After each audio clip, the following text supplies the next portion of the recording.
Our heart and prayers goes to sa ating mga kapatid na salanta ng bagyo. At patuloy po na tayo po ay patuloy na manalangin para po sa mga kapatid natin. At talaga pong ganito ang ating bansa. We are a tropical country. Kaya po madalas po talaga ang bagyo. Ano po? Kaya lang minsan para po ang aking tansya ay mas masakit po yata yung nangyayari ngayon sa ating bansa. Mas masakit kaysa bagyo. Ano po? At tayo po ay nasa panahon po ng pag-aaral about stewardship. At ang nakakalungkot po, ang atin pong gobyerno, ang ating pong bansa, at ang ating pong mga namumuno, ay hindi naman po silang lahat, kundi hindi po natin napagkatiwalaan, hindi po sila naging mabuting katiwala ng salapi na galing po sa atin. Kaya po patuloy po natin na isama sa ating pong mga dalangin ang ating pong bansa. Huwag po tayong maging Kristiyano na walang pakialam. Tayo po ay manalangin. Tayo po ay magmalasakit. Idulog po natin sa Diyos ang ating pong mga leader, ang ating pong hustisya, para po magkaroon ng matuwid at maayos na pamumuno po sa ating pong bansa. Amen po ba? Lagi niyo pong isasama sa panalangin ang ating mahal na Pilipinas. Regardless of your political political views or political affiliation, tayo pong lahat ay Kristiyano at dapat ay sa bawat panalangin natin ng ating bansa ay lagi po nating isinasama. Ano po? Napakarami pong kinakaharap na problema ang ating pong bansa at ang dalangin po natin na ito pong mga nangyayaring ito ay sana ito ay maging matawag doon. Turning point, maging pagbabalik loob ng gobyerno sa Panginoon. Una sa Panginoon, pangalawa sa mga tao na kanilang dapat na paglingkuran. Kaya po, isama ho natin sa panalangin ng ating pong bansa palagian. It's stewardship. Tayo po ay nag-aaral pa rin tungkol sa stewardship. At tuwing Miyerkules po, ang ating pong tinatalakay ay patungkol po doon sa tinatawag na elemento ng mabuting katiwala. So sa pagiging mabuting stewardship, meron pong mga napapaloob na mga bagay-bagay dyan na kung saan ito yung pakinabang, ito yung elemento, ito yung mga factors na kung saan ikaw ay nagiging mabuting katiwala at nalalaman mo na ikaw ay mabuting katiwala ng Panginoon dahil sa mga bagay na ito. Una po nating diniscuss doon na ang pagiging mabuting katiwala ay isang pagpili. Amen po ba?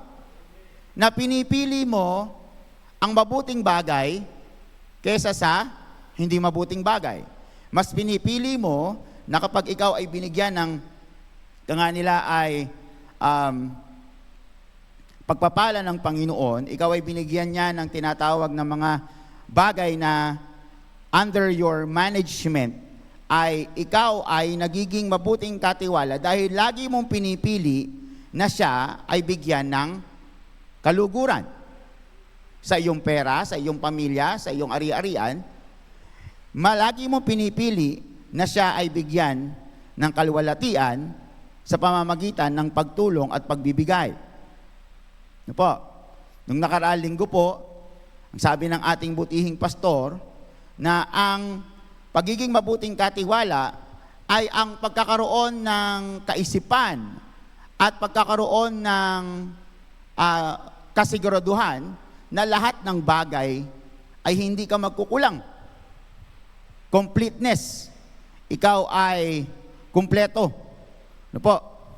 Pasensya ka na, Jack. Nawala kasi yung note ko. Ano ba yung sa'yo? Kalimutan ko kasi. Pangalawa ka.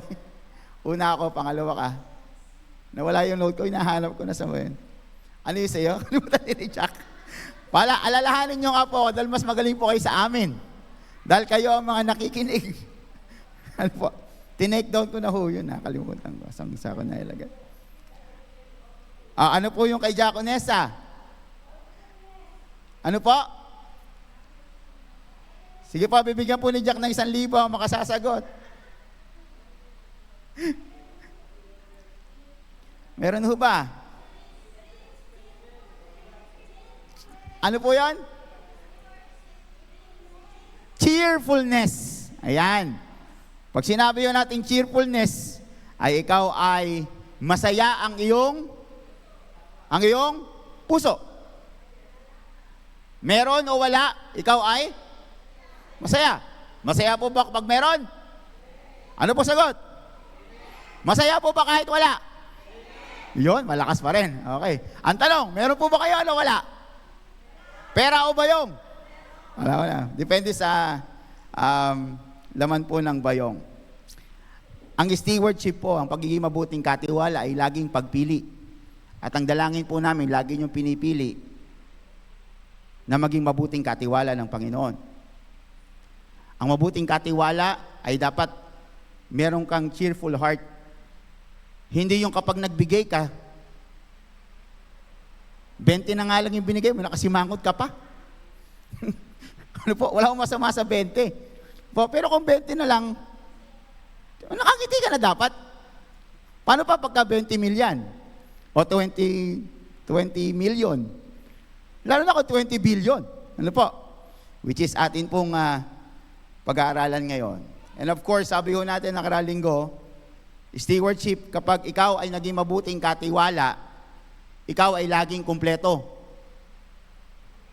Yun yung sermon natin linggo. Ang Diyos kailanman ay hindi nagkulang. Kaano man kalaki o kaliit ang pinagkatiwala sa inang Panginoon, kapag pinaglingkod mo sa Panginoon, hindi ka pagkukulangin ng Diyos. Amen po ba? Amen. At ngayon pong gabi na ito, I think this is the last one, sa huling Miyerkules po ng buwan na ito, ay atin pong pag-aaralan, yung pong tinatawag na sa stewardship pa rin ho. Pero ang sasabihin po natin, stewardship exhibits contentment. Kapag ginawa mo na ang lahat ng binigay sa iyo ng Diyos ay pinaglingkod mo sa Diyos, itinulong mo sa kapwa, itinulong mo sa church, naging mabuti kang katiwala ng Diyos, ikaw ay nagkakaroon ng kakontentuhan sa iyong buhay. Nagiging kontento ka. Maliit man yan o malaki, bigyan ka ng maliit ng Diyos, bigyan ka ng malaki ng Diyos, lagi mo sinasabi, okay yan. Masaya ako. May tanong po ako sa inyo ngayong gabi. Kung halimbawa lang naman, hypothetically, hindi na po kayo bibigyan ng Diyos ng mga bagay na gusto nyo. Okay? Isipin niyo, ano yung mga bagay na gusto mo? Okay. At ang ibibigay lang ng Diyos sa iyo ay ang mga bagay na kailangan mo. Buti naman. Kasi kailangan ko talaga ng 1 milyon ngayon eh. Hindi po. Ano po yung kailangan ninyo para mabuhay? Pagkain. Damit. Ano pa? Tirahan. Ano pa? Asawa. Ay tayo dyan. Ano ba yung mga apat? Ano? Hindi ko alam mo yung sasagot ko kay Pastor. Nandito asawa ko eh. Water? Tama ba? Sama po yun? Ano ba ba? May naiwan pa ba ako? Clothes to wear? Okay. And syempre, yung sinasabi ni Pastor, companion yan, tawag yan. Yun lang ay from now on, until you die, yun lang ang matatanggap po sa Panginoon. Hindi ka magugutom, hindi ka mauuhaw, hindi ka giginawin, dahil lagi ka may suot. Hindi ka mababasa ng ulan o mainitan sa araw or ikaw ay magkakasakit dahil walang bubong ang iyong ulo. Ngayon, hindi po natin pinag-uusapan kung anong klaseng pagkain. Hindi natin pinag-uusapan kung anong klaseng tirahan. Hindi natin pag-uusapan kung anong klaseng damit. Kahit ano. Basta may maisuot ka. May matirhan ka. The question would be, okay na ba sa'yo yan?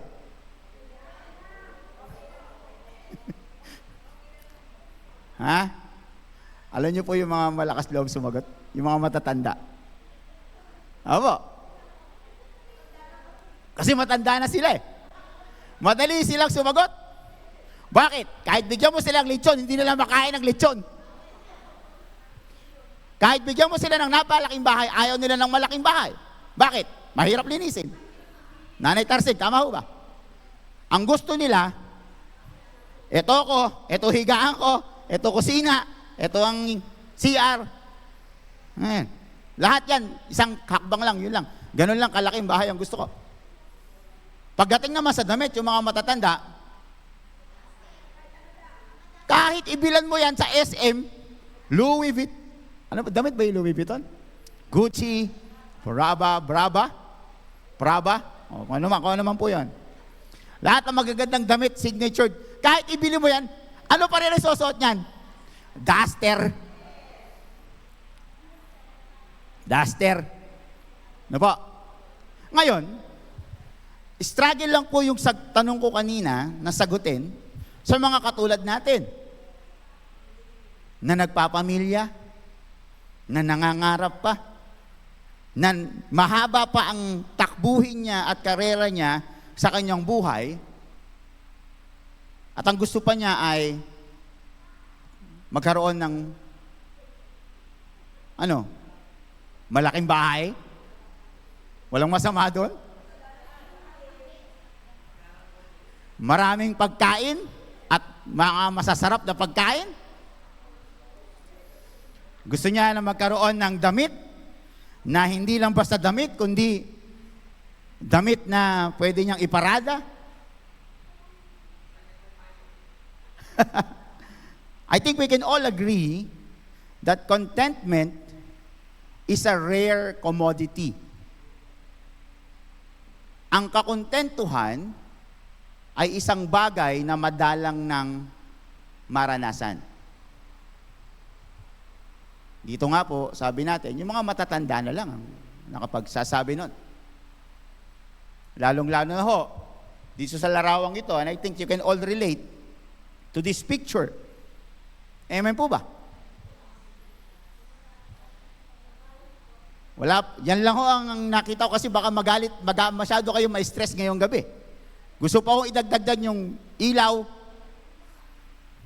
yung tubig, gasolina, tuition, kickbacks.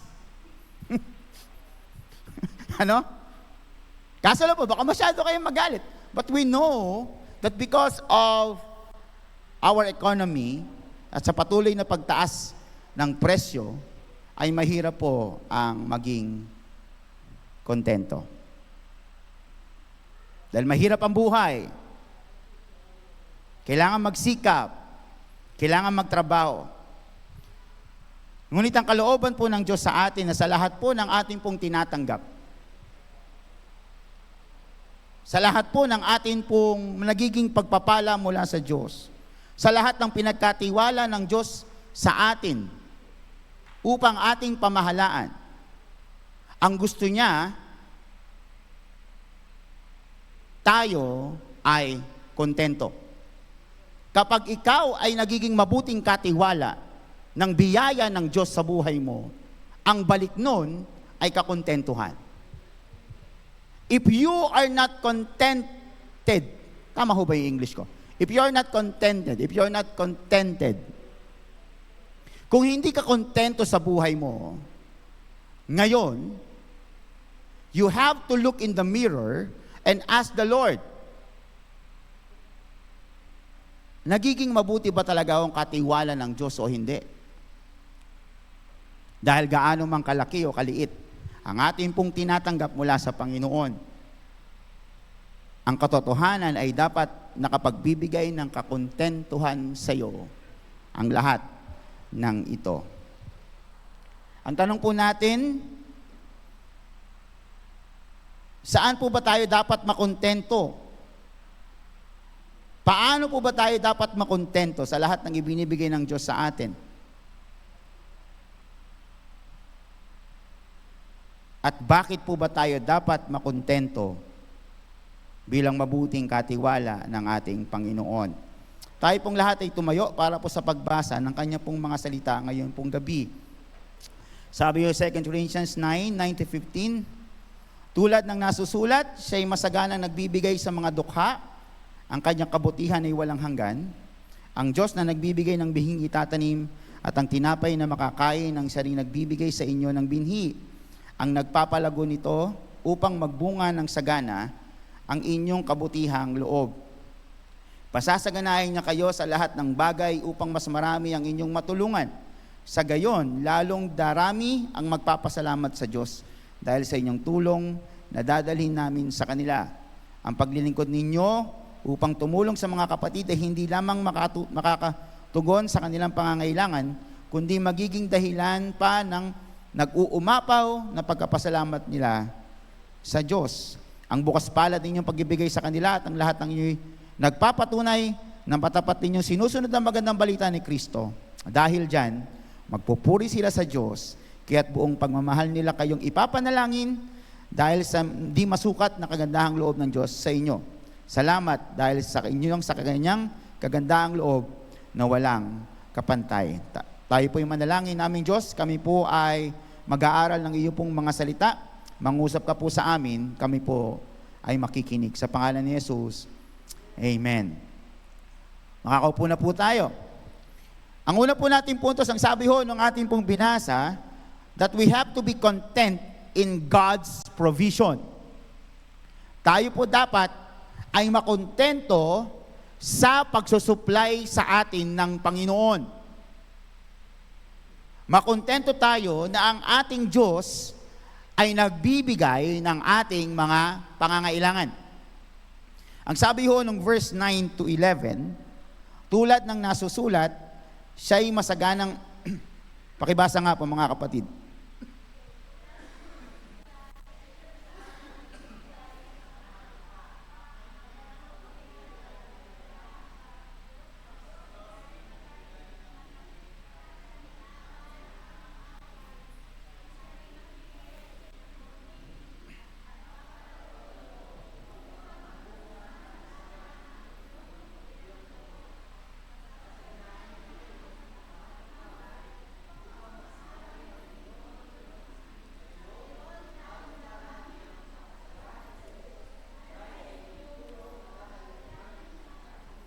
Ang sabi ho ng talata, ang Diyos ang nagbibigay ng binhi at ng ani.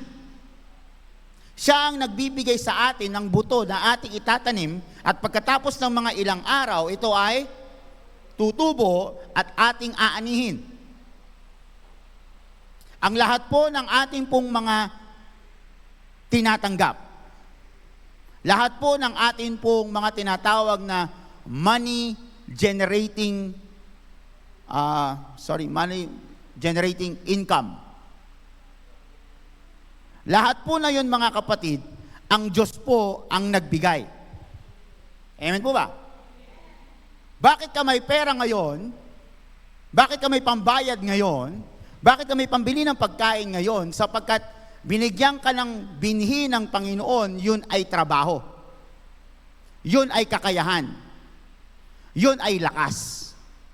Yun ay oportunidad. Binigyan ka niya ng mga bagay na yon at yun ay iyong itinanim. Ginamit mo siya. At hindi ka lang niya binigyan ng binhi, binigyan ka rin niya ng ani. Wag na wag po natin nag-iisipin na ang ating po mga pinagpaguran, lahat ng pinag-isikapan, kapag ito ay umani na, ay atin ito. Malinaw po yung sinasabi po ng banal na kasulatan na binasa natin ngayong gabi. Ang binhi at ani ay galing sa ating Panginoon. Maliit man o malaki, sapat ang ipinagkaloob niya para sa kanyang layunin.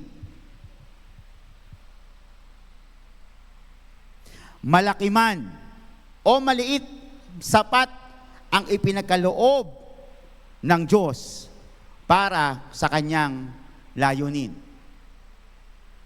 Ang layunin ng Diyos ay ibigay ang iyong mga pangangailangan. Ulitin ko po, ang layunin ng Diyos ay ibigay ang iyong mga pangangailangan.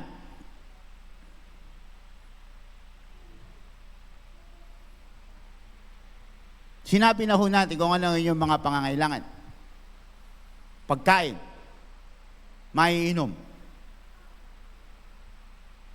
kalusugan, pamilya, matitirahan, madadamtin.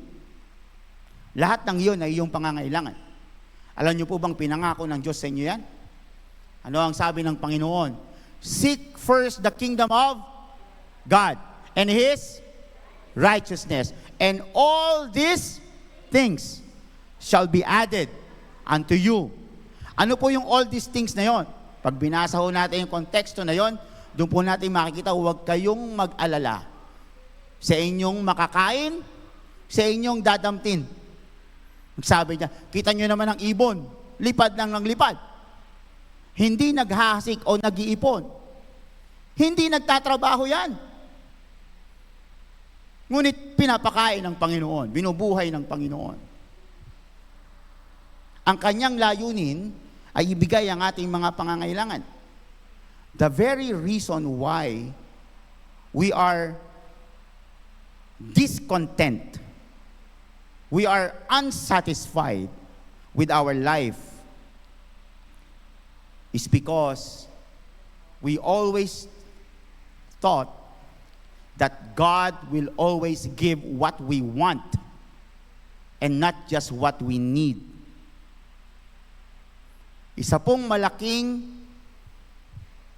maling kaisipan na ang Diyos ay lagi niyang ibibigay ang iyong mga gusto. Gusto niyo po bang ibigay ng Diyos ang lahat ng inyong gusto?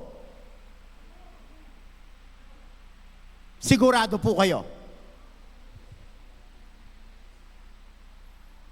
We keep praying to God, Lord, bigyan mo ako nito. Lord, Panginoon, Panginoon. Si Lord, imbis na Panginoon, naging iyo. Panginoon, Penginganre. Sinabi naman ng Diyos na tayo lumapit. Ang Diyos ay mapagpala. Ang Diyos ay mahabagin. Sinabi niya that if you delight yourself in me and I will give the desires of your heart. Ang Diyos po natin ay nagpapala and He wants an abundant life. But to think na lahat po ng kagustuhan natin ay dapat ibigay ng Diyos ay malihong kaisipan. Isa po ang siguradong ipinangako ng Diyos sa atin. Hindi ka magugutom kailanman. Hindi ka magiginaw kailanman dahil wala kang damit. Hindi ka magkakasakit dahil wala kang tirahan.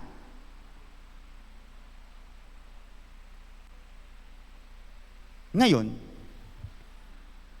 kung ang pagkain ay binigyan ka ng Diyos, ngunit ang gusto mo ay yung Michelin level star type of food. Ano may Michelin? Po yung mga talagang mga may award pa. Ang gusto mong bahay ay may 3-story house na may jacuzzi sa taas. At merong helipad. Ang gusto. Ngunit, ang sabi ng Panginoon, ang pinangako ko lang sa iyo, bibigyan kita. Ngayon, kung ibigay ko sa iyo yun, bibigay ko naman kung gusto ko. Ngunit kung ang usap-usapan ay kumain ka ba? Lord, hindi mo ako pinakain ngayon. Kailan nangyari yon? Lord, nagutom ako ngayon. Lord, wala akong natirhan. Lord, wala akong damit. Dahil pinangako niya yon, mga kapatid, that He will provide what you need. The reason why tayo ay bitter minsan sa buhay, dahil mas tinitingnan natin yung mga bagay na gusto natin na hindi binigay ng Diyos. Lord, gusto kong bahay nga, 3-story building, 1 story lang yung binigay mo sa akin.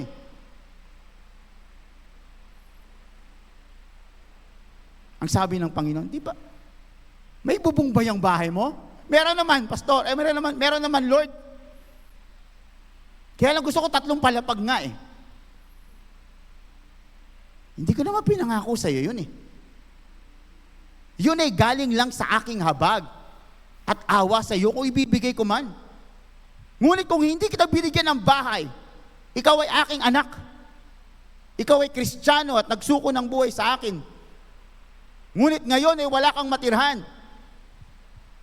Hindi po pwedeng labagin ng Diyos ang kanyang pangako.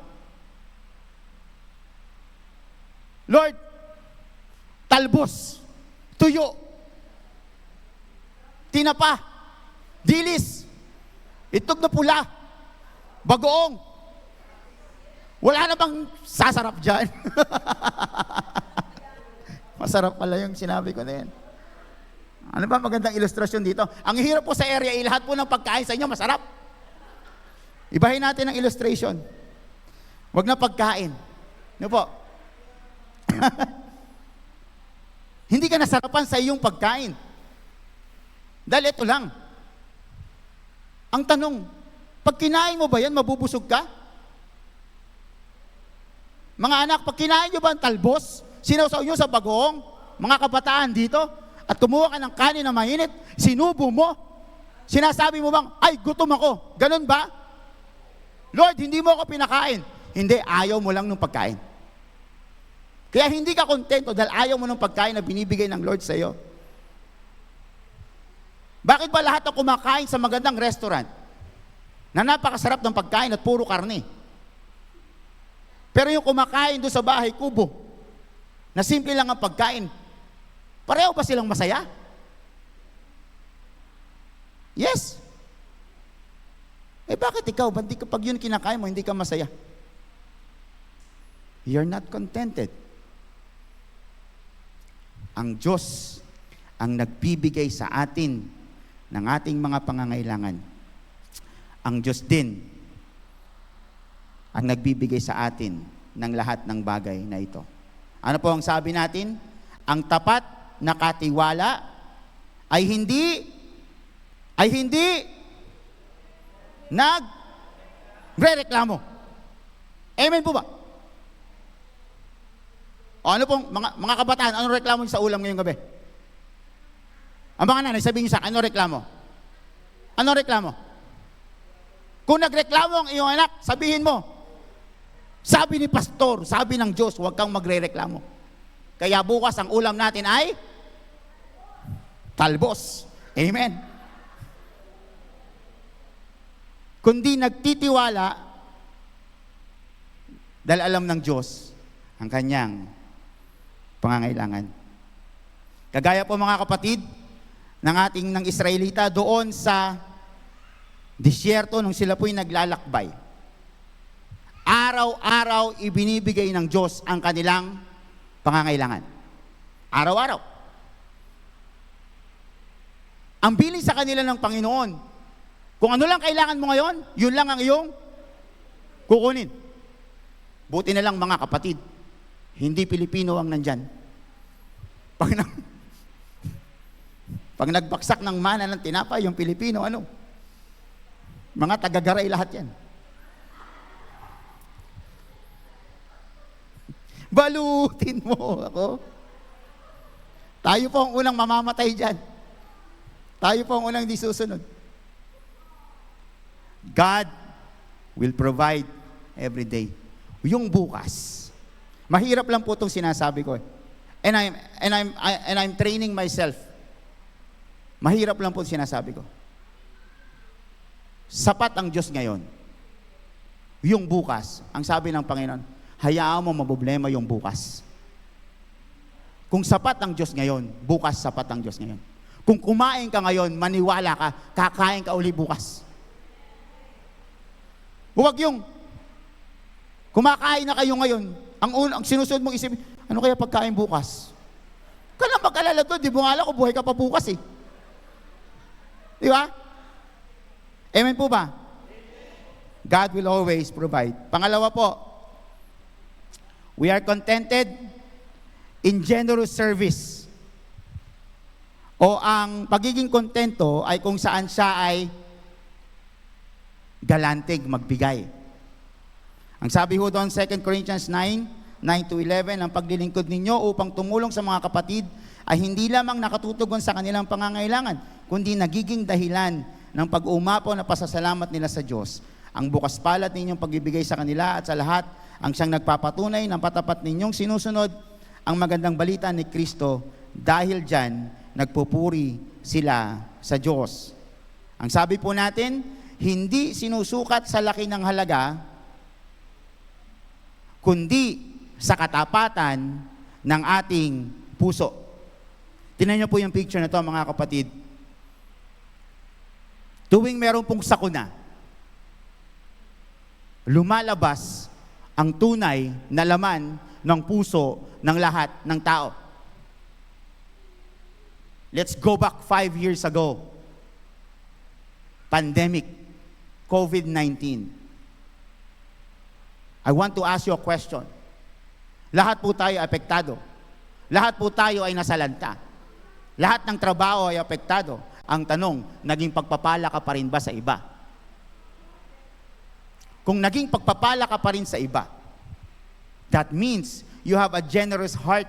That means anuman ang pinagkatiwala, gaano mang kaliit, gaano mang kalaki, na pagpapala mo pa ang iba. Now, I'm not talking about your family. Obviously, you have to take care of your family. Ang sinasabi ko, yung kapitbahay nyo, nabigyan mo lang ba ng ayuda? O baka naman yung ayudang para sa kanila eh. Kinuha mo pa dahil nagpalista ka, hindi ka naman kailangan ng ayuda.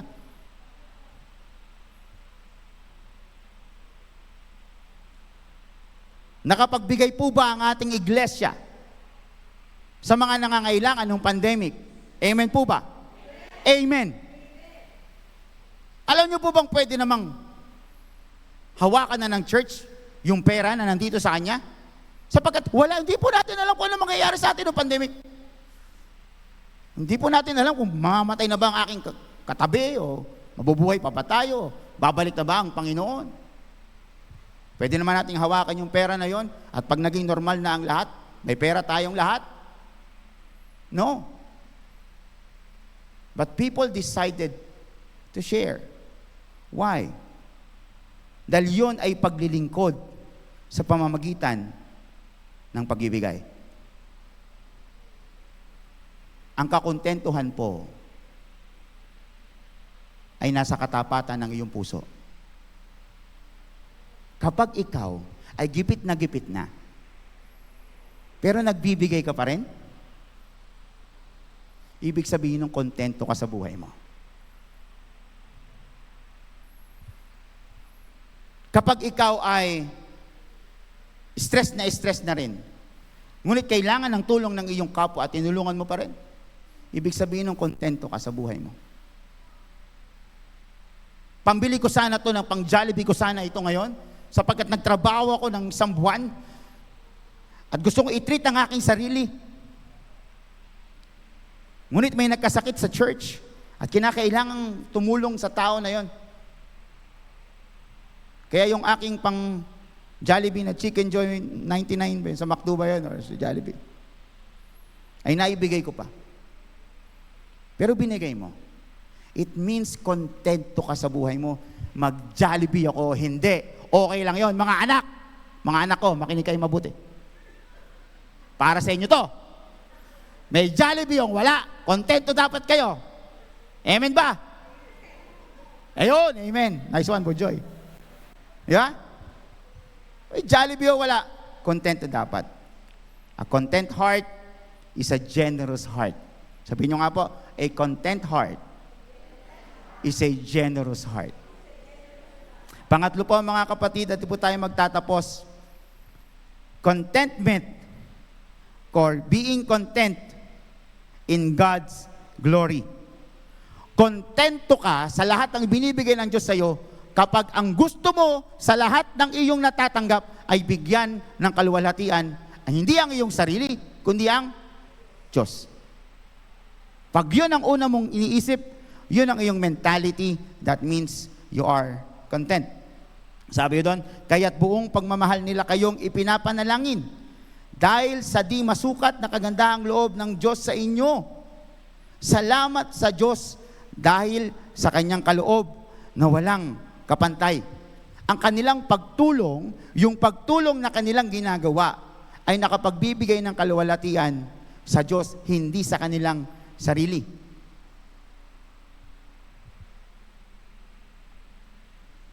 Ang sabi ho natin, ang tunay na katiwala ay naghahangad ng kaluwalhatian ng Diyos, hindi ng sariling papuri. Kapag kontento ka, bigyan ka ng recognition o hindi, masaya ka. Pastor, ang laki ng binigay ko Ang laki ng binigay ko sa church. Pampagawa ng 4 na poste daw, ipapatayo. Yung naibigay ko, pang 1 poste na eh. Ano gusto mo? Lagay namin mukha mo dyan? Para maging masaya ka? Paano kung hindi? Paano kung hindi namin sabihin na, ay, si ganito ay nagbigay ng 1 milyon para sa church control project.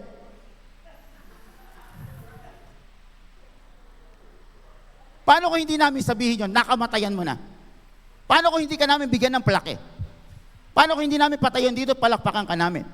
Paano kung sabihin namin na ang Diyos at ikaw na lang ang nakakaalam niyan, wala na makakaalam ng kahit ano, na ikaw ang nagpatayo ng iglesyang ito? Would you still be happy? Kapag hindi ka masaya, kapag hindi ka nabibigyan ng papuri sa lahat ng iyong naitulong, sa lahat ng iyong naiyambag, sa lahat ng iyong naging kontribusyon, that means you are not content. Dahil hindi mo tinitingnan ang kaluwalhatian ng Diyos at ang tinitingnan mo ay ang iyong kaluwalhatian. Ang sabi pa ho natin, kahit maliit ang maibigay, kung mula sa puso ay nagdadala ito ng pasasalamat sa Diyos.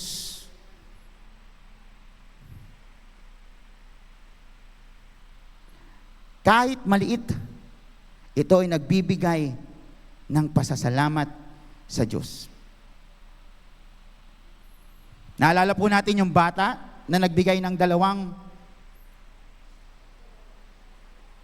Nung nagsesermo po ang Panginoong Hesus, nagugutom na yung mga tao, naghahanap sila, sabi ni Philip, nagugutom na sila. Wala tayong may papakain sa mga ito. Ang sabi ho doon, may isang bata silang nakita, 5 tinapay at okay. May 5 tinapay at 2 isda. Hindi nagatubili ang batang ito na ibigay. Maaaring pagkain ngayon sa araw na yon. Di naman siguro iniisip ng bata na kaya niyang pakainin ng lahat na yon. Maliit lang. Ngunit kapag ito ay binigay natin sa Diyos, ito ay nagbubunga ng pasasalamat natin at ng ibang tao sa Diyos. Sa lahat po na nandito ngayon. Pastor, kapag offering po kasi, minsan talagang 10 lang po yung naibibigay ko, minsan 20 pesos. Gusto ko po sana po, Pastor, dagdagan. Kaya lang, talagang kami naman ni Lord, talagang sinisikap ko na bigyan ng kaluwalhatian ng Diyos. Talagang minsan hanggang gandun lang. Mga kapatid, kung galing sa puso yung 5 piso, 10 o 20, at ikaw ay talagang tapat sa Panginoon, inilagay mo dito, itunulong mo sa kapwa. Gusto po naming sabihin sa inyo na nandito ngayon, na inyong mga manggagawa at ng LCC, na lahat po ng iyong ibinibigay para po dito sa iglesyang ito. Nagpapasalamat po kami sa Diyos at sa inyong buhay. Dahil nagiging katuwang po namin kayo sa pagtataguyod ng mga gawain sa church na ito. Sa lahat po na nagbibigay ng malaki, ganon din po ang level ng aming pasasalamat sa inyo. Sapagkat ito'y nagbibigay ng pasasalamat sa puso natin at sa puso ng bawat isa. We want to end with this conclusion. Ang sabi ho doon, ang pagiging katiwala ay hindi tungkol sa dami ng meron ka, amen po, kundi sa paggamit ng anuman na pinagkatiwala ng Diyos. Kapag tayo'y kontento, hindi na tayo naghahambing. Lord, siya meron, ako wala. Malaki yung sa kanya, sa akin maliit. Kapag kontento ka, hindi ka na nagko-compare. Anong ginagawa mo? Ikaw ay nagtitiwala. Ang kasiyahan sa pagiging katiwala ay makikita sa pagtitiwala sa panustos ng Diyos, sa masayang paglilingkod at pagbibigay kaluwalhatian sa ating Diyos. Tayo po'y manalangin. Aming Diyos, aming Panginoon, turuan niyo, Panginoon, ang puso namin na makontento sa iyo pong ibinibigay sa amin. Hindi po sa laki o sa liit, kundi sa kondisyon ng aming puso, na bigyan ka ng kaluwalhatian sa lahat ng aming natatanggap mula sa iyo. Purihin ka, Panginoon, sa pangalan ni Jesus. Amen. Magandang gabi po sa inyo po, mga kapatid.